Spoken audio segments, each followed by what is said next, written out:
here with Muslim for Social Justice. Today I'm talking about a project called People's Power Lab, which is about the youth aspect of our work with the people for Muslim for Social Justice. So what do you mean by people? Which people are you talking about? What are the problems? What are the power?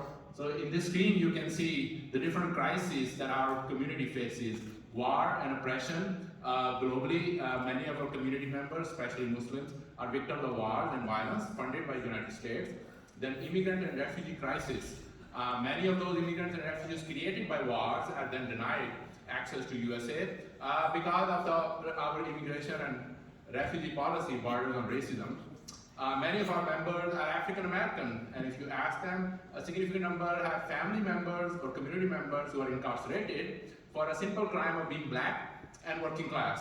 This is how US prison industrial complex operates. Inequality and poverty.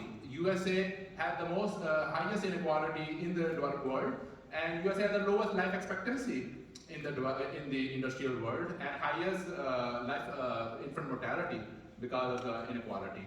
So what are we trying to work for? What are the alternatives we are working for? Peace and justice, end of wars, human rights for all, irrespective of race, color, religion, gender. Climate justice. We have an existential threat through climate change. My own country, Pakistan, is under flood right now because of the industrial policies of the United States and Europe over 100 years. Accumulation of carbon dioxide is because of their policies. And we demand equity, not equality. In equity, we demand more resources for people who've been historically marginalized and oppressed, and we demand reparations. So how do we bring a change? So this picture shows you the theory of change for us. And basically we have to unite people, and we have to build coalitions, we have to build alliances. And it's very significant to understand that Muslims are 2% of the United States. 2% of the population is not going to change the balance of power itself. We have to organize with African American community, with Latinx community, people working against environmental justice, injustice or labor rights. Without coalitions, we won't have power. So this is the mission of People's Power Lab, that we are going to build the power of black, brown, working class, youth and adults through social justice projects. And our partners include Muslim for Social Justice, Black Worker for Justice, Fruit of Labor, and Southern Vision Alliance.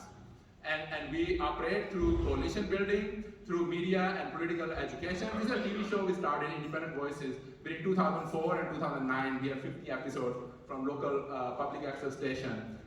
Through petitions, marches and protests, and through court and legislative actions.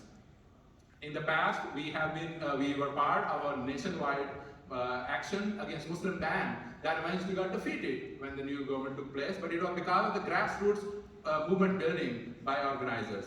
In 2017, we organized in Raleigh against detention of Palestinian refugee Musa Hamadisa, and after 2 months of organizing, he was eventually released because of people's power. And this is how we engage the youth. We engage the youth through media projects, through arts projects.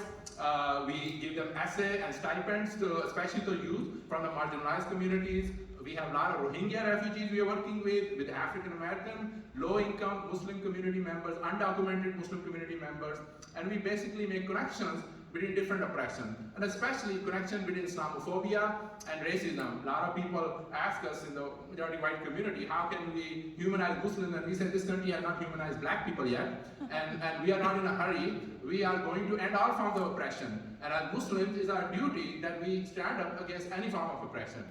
And I will end with this hadith, whoever among you sees an evil action, let him change it with his hand. If he cannot, then with his tongue.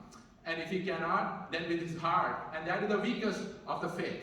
And I hope and I pray that you will join us to join with the strongest of faith against injustice. Thank you so much.